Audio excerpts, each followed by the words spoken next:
From the Weather Channel, a special presentation.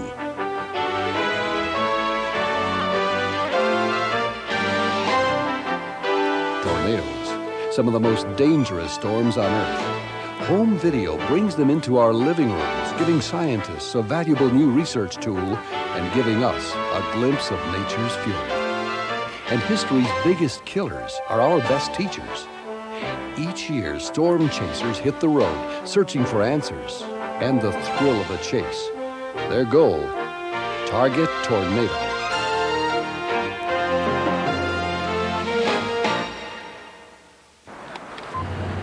Dust on the ground to the east-southeast. It's 8 o'clock.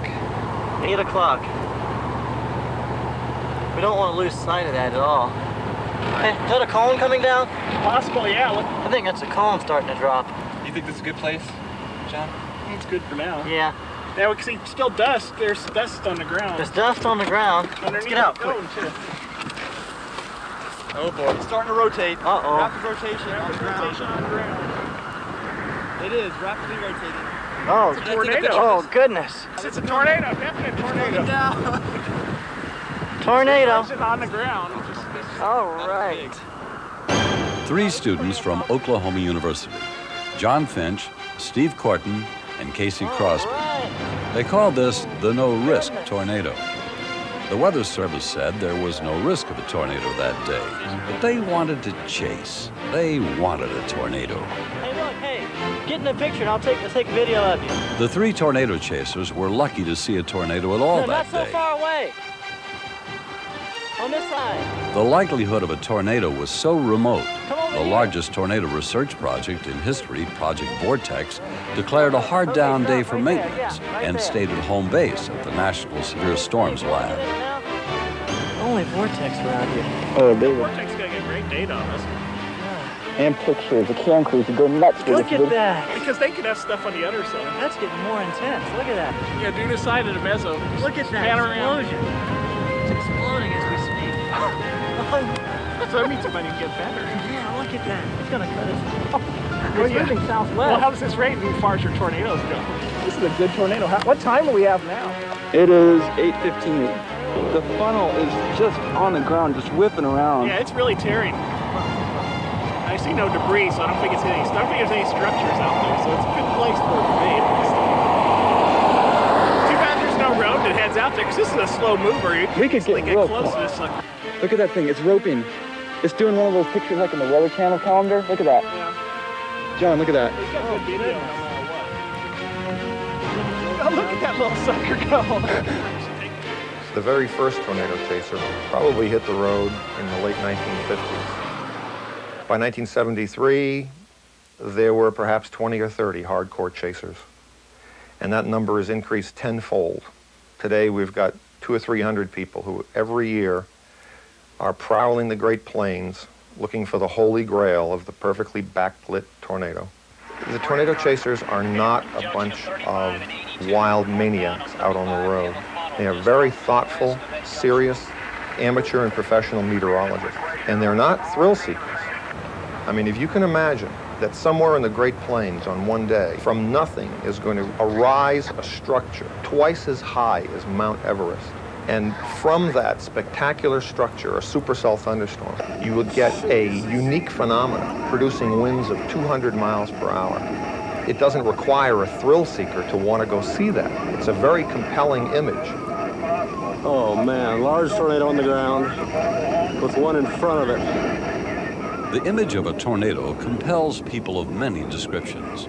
Some chase for science, some for personal curiosity, some for the public's safety. Dean Cosgrove shoots video as he's spotting tornadoes for the Weather Service's Sky Warn program. 10:0 a.m. We got a tornado on the ground. There's people driving through the edge of circulation on the road on 36. Tornado on the ground, just south of road Highway 36, west of St. Francis. Do you copy? Tornadoes are the most violent winds on Earth. They're very dangerous to study at close range. Before the age of home movie and video cameras, science could do little more than guess at the nature of these killers. The single source of information came from accounts of tornado survivors, people in life-threatening situations who could hardly be expected to make cool observations. Now, thanks to chasers and home video cameras, we have the testimony of the lens to inform us. We have a meteorological gold mine of information in the form of home video and video taken by tornado chasers. But before the video boom, in order to see a tornado, you had to live through it. And in 1925, without the knowledge we have today, knowledge that came from studying film and video, living through a tornado was very difficult indeed.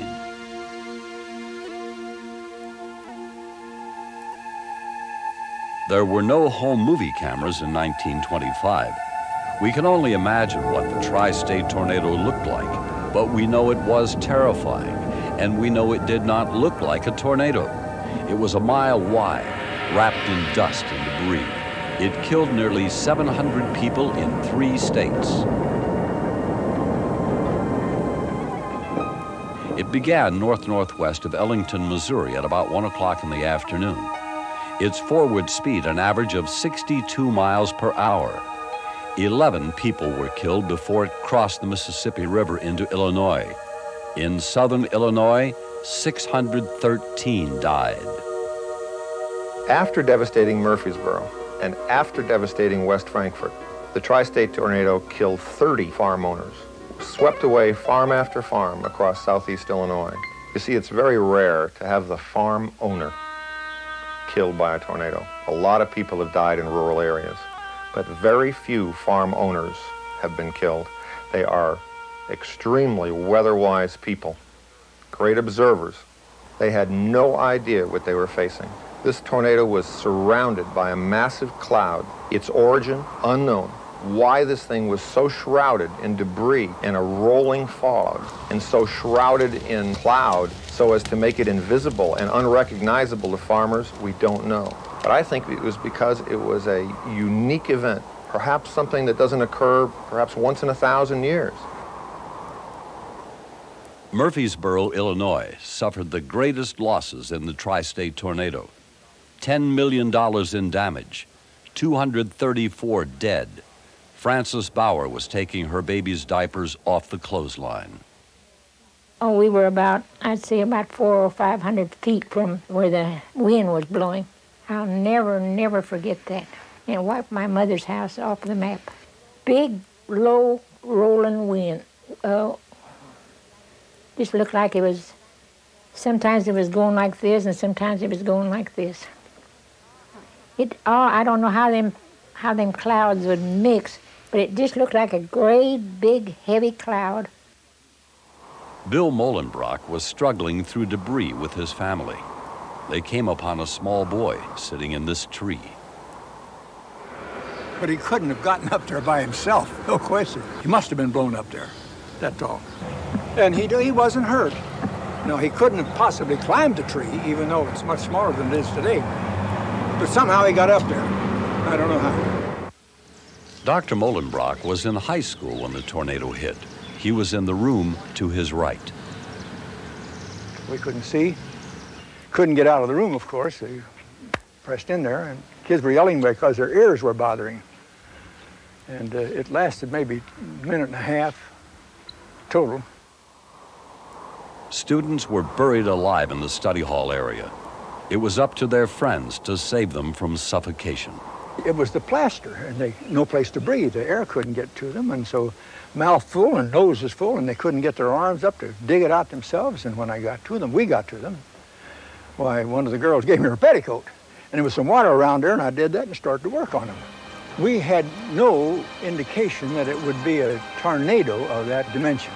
I saw the great cloud over there, and I thought, well, I've seen that before. But that wasn't the real offender. It was the one behind us that we finally heard the roar of it. So none of us saw that.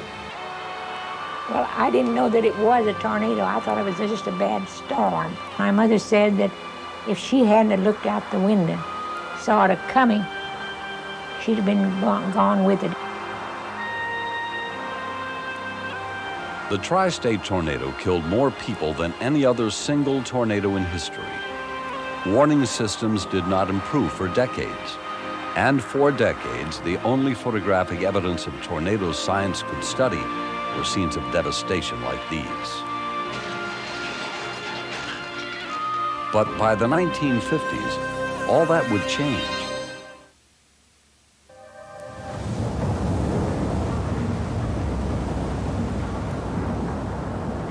This was the first 16mm film taken of a tornado in the United States.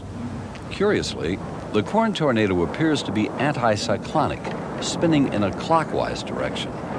Anticyclonic tornadoes are very rare. This film and many others in this program were borrowed from Tom Grazoulis' collection of tornado videos. Tom has spent the last 15 years compiling information on tornadoes. He's viewed 25,000 reels of microfilm in 300 libraries. He's published a 1,300-page reference work on significant tornadoes. At Warner Robins Air Force Base, film was taken that is not exceeded even today in its depiction of buildings being blown apart. It's possible to see buildings literally lifted right off the ground and blown to pieces in midair. The Warner Robins tornado killed 19 people, including, it's rumored, the person who shot this film. It was only one in a devastating series of killer tornadoes in 1953. The Weather Service first began issuing tornado watches in 1952. Before then, Weather Service forecasters were forbidden to use the word tornado in a forecast for fear of panicking the public. 1953 was one of the worst years on record for killer tornadoes, and unfortunately, the first full year of tornado forecasting.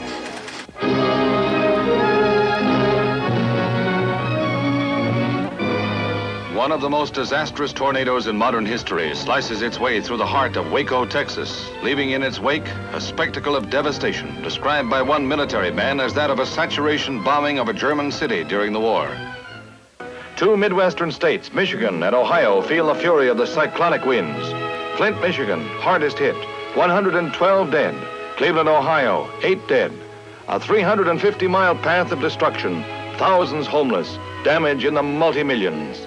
The conditions that spawned the Midwest tornadoes were repeated in New England 24 hours later, cutting a 30-mile corridor of devastation near Worcester, Massachusetts. In 5 minutes, the storm changed a pleasant suburb into a scene resembling the wreckage of war. Can atom bomb tests be blamed for the unprecedented tornadoes? Weather experts say no. Whatever the cause, those who lived through the storms will never forget. In 1953, you had a very new science of tornado forecasting, and suddenly you had more people dying than ever. So there was basically a minor panic within this forecasting unit. The forecasting unit was then put under extreme pressure, even though perhaps it was just coincidence that the worst year in modern times occurred in the first year of forecasting. There was no weather radar until 1957. The first weather satellite wasn't launched until 1960. And tornado photography was still in its infancy. But on April 2nd, 1957, tornado photography stepped to center stage.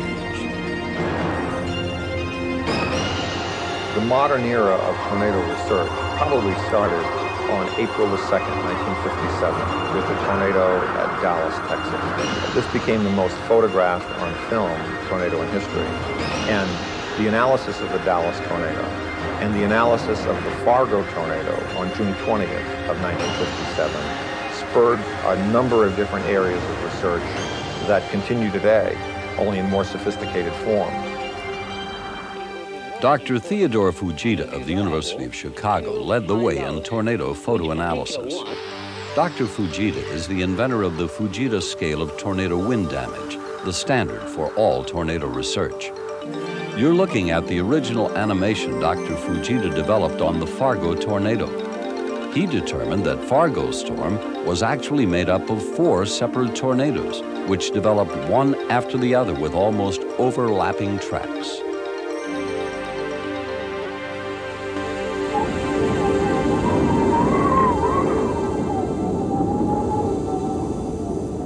The Union City tornado was the first successful official scientific tornado chase.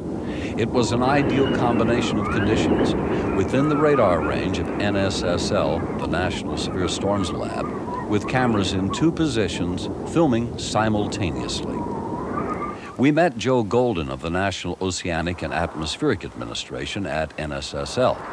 We talked with him in the shadow of the original research Doppler radar. He was on the chase and behind the camera for Union City. Well, we've known all along, of course, that tornadoes are among the most dangerous and deadly weather phenomena on the Earth.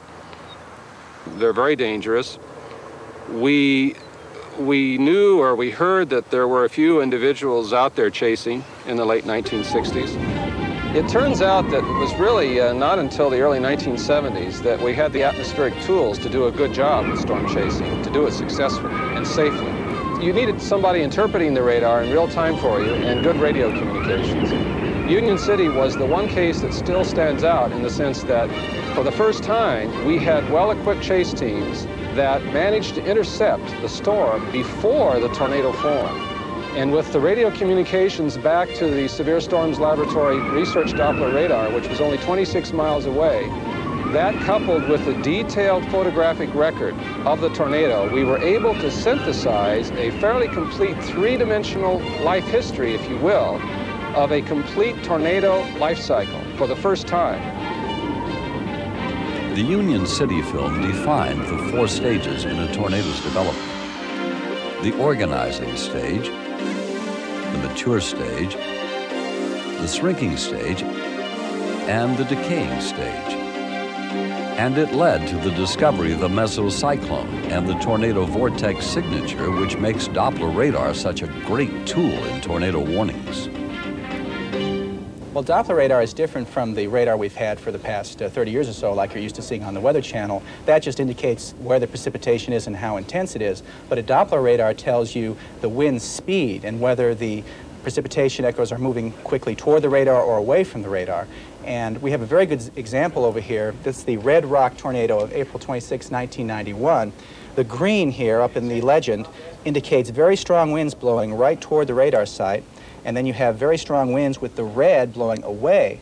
And right in the middle, right here, where these colors come together, is where we have the tornado vortex signature as indicated by the computer. But Doppler radar wasn't yet operational on April 3rd of 1974, the day of the largest tornado outbreak in history. Planks that were 12 to 14 inches wide, 20 to 30 feet long, and they were just floating through the air like toothpicks. And at that point, the manager at the McDonald's announced, everybody please just go downstairs and follow us down there. There is a tornado heading in our direction, so please just follow us very quietly, and everybody did. Saw the trailer come up off the ground, turn over on its side, and come back down.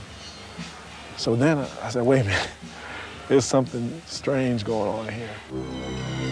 It was the worst tornado outbreak in U.S. history.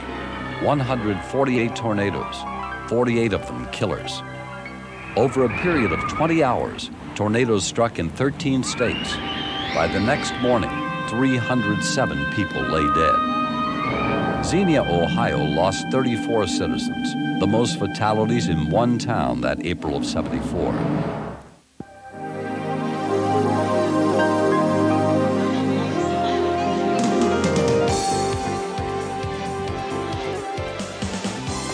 "20 years later, the Xenia High School class of '74. We only sat together since second grade. You know, you think I should know who this is.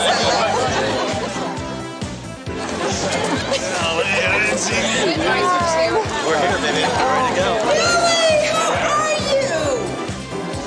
The streakers went by and we were being mooned I while we were in the Beaver Creek store. In many ways, an ordinary class reunion. But not all the memories are ordinary. They were the last senior class of the old Xenia High School. Before they graduated, it was leveled by the '74 tornado. Do you remember the Red Cross, those little sandwiches they brought in? Yes, in our little bag. She said that one of the other teachers destroyed everything. Went in after a tornado and pitched everything. Oh, it didn't blow away? If it had hit earlier, you know, everybody would have been in school, too. Maureen Marks stayed at school that day for a play rehearsal. Well, it was about, the tornado hit at 4:40, and at a little after school let out around 3. Marty Stewart was at the local McDonald's.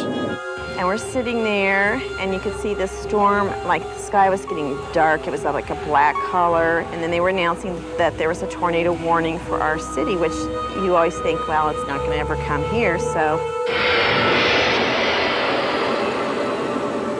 And there was really no place for us to go.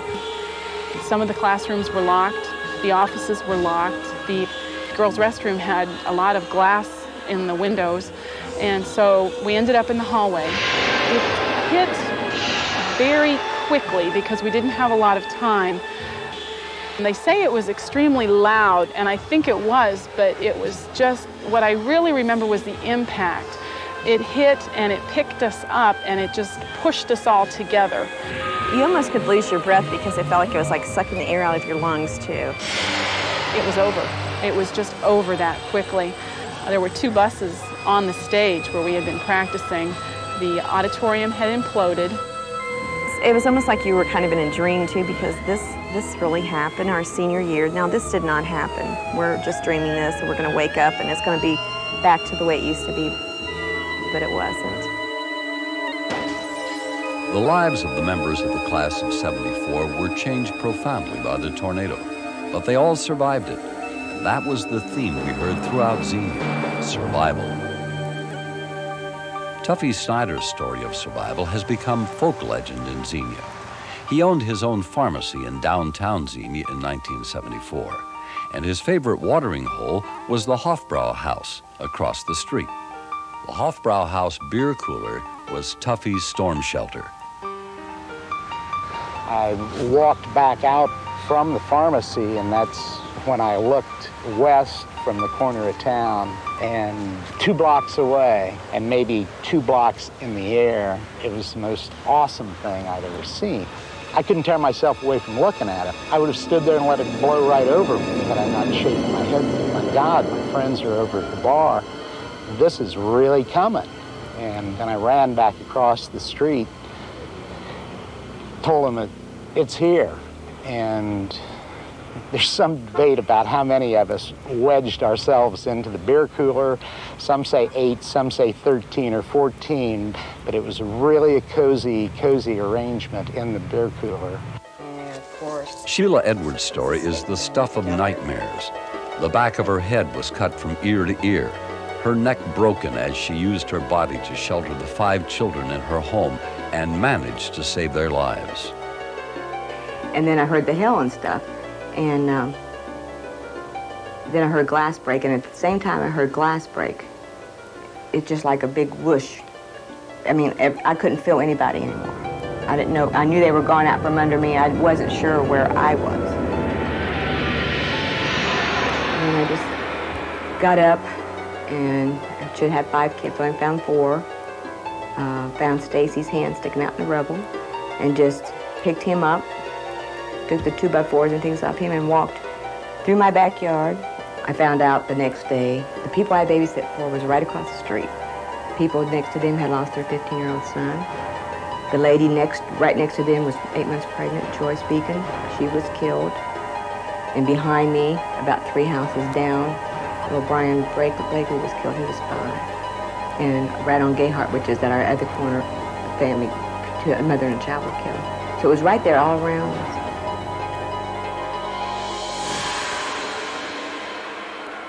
The 34 people who died at Xenia were far too many to lose, but so many more died at Murfreesboro in 1925. Xenia is typical of the kind of tornado that would have produced 100 to 200 deaths 50 or 60 years ago, before any watch warning or awareness was in place. Even people in Xenia who say they were not warned had their life saved because they were actually getting 20 years of awareness and preparedness training through the media, and they knew what to do. They went outside. They were looking at the sky. 50 or 60 years ago, the idea of a tornado would have never occurred to them.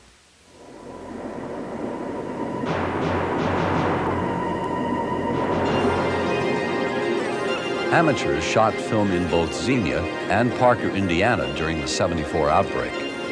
The films proved pivotal in the growth of our body of knowledge about tornadoes. Photogrammetric studies of the films helped determine the wind speeds of tornadoes. Professor Fujita of the University of Chicago theorized that tornadoes often had multiple suction vortices surrounding the main circulation. The 1974 films proved his theory and proved that the multiple vortices do most of the tornado's damage. Those studies also showed Fujita that only about 10% of a violent tornado has winds of over 200 miles per hour. But if you put that 10% of the path through a major city like Xenia, you're going to have deaths. There are people who, regardless of any warning, are not going to be prepared. They're going to be caught unawares, for some reason or other not knowing what's going on, and they're going to lose their life. Our understanding of tornadoes exploded in the 1970s through photogrammetry, ground damage pattern surveys, and the development of Doppler radar. Dr. Fujita's F-scale standardized wind damage measurements for all researchers. Amateur tornado photography proliferated, and scientists from the National Severe Storms Laboratory armed themselves with motion picture cameras as proven research tools. In the 1990s, a new phase of research was to begin. Good time to turn in timers, John. Look at the debris it's beginning to pick up down the ground. Getting bigger. That looks bigger than that when we seen it the first time, didn't it? Not really. First time I ever seen one. You can even see it. You've seen one that Nah, I was under the bed. You can see it. Can you see all that debris? You know, you would think, is it over there in that, It's in that there housing development over there across Broadway. In April of 1991, home video cameras all around Wichita and Andover, Kansas, recorded scenes like this. The popularity of home video has made tornado video downright commonplace. This sequence, shot by Mike Lloyd, is one of many of the Andover tornado. Yeah, it's time to get in. Too close for comfort. Oh, look at the stuff flying. Yeah. Don't worry, Kath. I'll be down there real quick. The storm's beautiful fury is almost more than an amateur videographer can resist.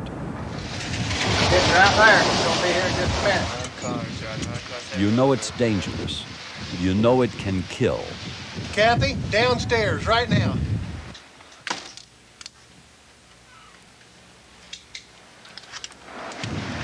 And yet the picture in that viewfinder, the spectacle before you, is spellbinding. Everybody stay in the house. Let's go right through that. Let's go right through that mobile home park. Then the fascination can turn to horror. Oh, God. Oh, God. Oh, God. Oh, God. It went that way? Yeah, it went right. Okay, it's gone right through. That's it. That's it.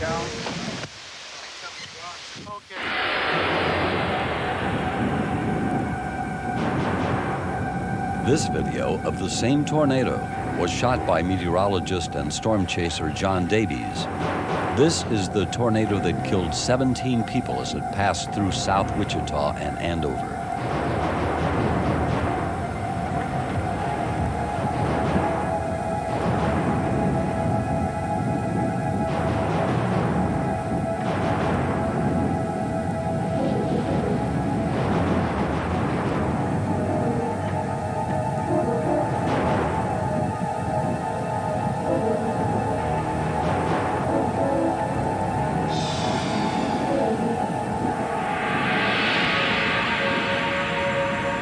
forecasters scored well on the Andover outbreak. Meteorologists at the Weather Channel were so confident of tornadic conditions, we flew a crew to Wichita 24 hours before the storm hit.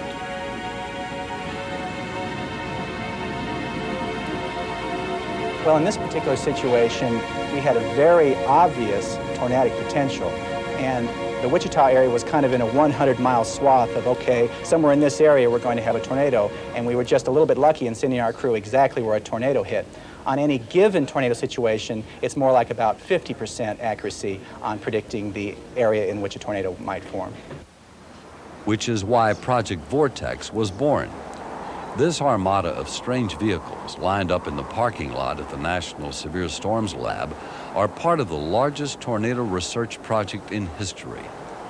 Scientists from all over the country with portable Doppler radar and research airplanes and every kind of measuring device known to meteorology came to Norman, Oklahoma in the spring of 1994 to gather data and chase tornadoes. And I've always been very interested in going out and gathering data on supercells in a systematic way. In fact, I proposed this idea back in the early 80s. Eric Rasmussen heads Project Vortex. He's chased storms for 20 years, and on a chase in 1981 for NSSL, captured one of the most graceful tornadoes ever shot on film. There are good theories now that tell us why a storm starts rotating in its middle levels, and that seems to be a prerequisite for tornadoes from supercell storms. And that also happens to be something we can see very well with Doppler radars. These radars can see very well what kind of airflow there is in the middle levels of a thunderstorm, but we can't really tell what's going on at the ground. But if in Vortex we can establish the connection, the physical connection between the processes happening in the middle levels of the thunderstorm and the processes that actually cause a tornado at the surface, then we've gained an important piece of knowledge that will help Weather Service meteorologists determine if what they're seeing on radar can actually lead to a tornado or not. But for much of the spring of 1994, the Armada stayed in the parking lot. Some NSSL researchers felt that the tail end of an El Nino had suppressed tornado development in Oklahoma and Kansas. High-pressure ridges were the season's dominant features. Had we had an experiment, a ridge experiment, RidgeX, then we'd be getting all this flow and storms. Yeah. A couple of weeks later, our crew rejoined the Armada in Dodge City, Kansas. The potential wasn't great, but things were getting desperate. I personally am not that incredibly optimistic. Maybe we will find out if the atmosphere really does care about Helicity Cape today. But I'm a little worried about the strength of the upper tropospheric flow. I don't know if we'll have 50 knots up high, and that bothers me a lot. What the heck will go up? Must be a storm day.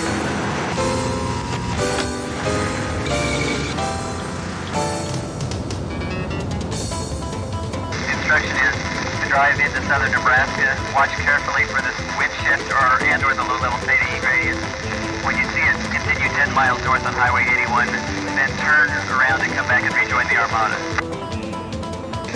SDC's convective growth along the front.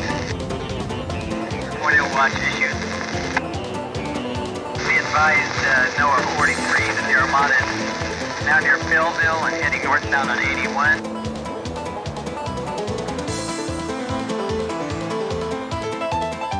Good observations. One is we're underneath those scud bases, and there's some convergence, but not much. But the other thing is that underneath that stratus deck, you're trying to get somebody underneath to the north. There's some fairly respectable growing towers. All teams north on 81 to Hebron. It's like a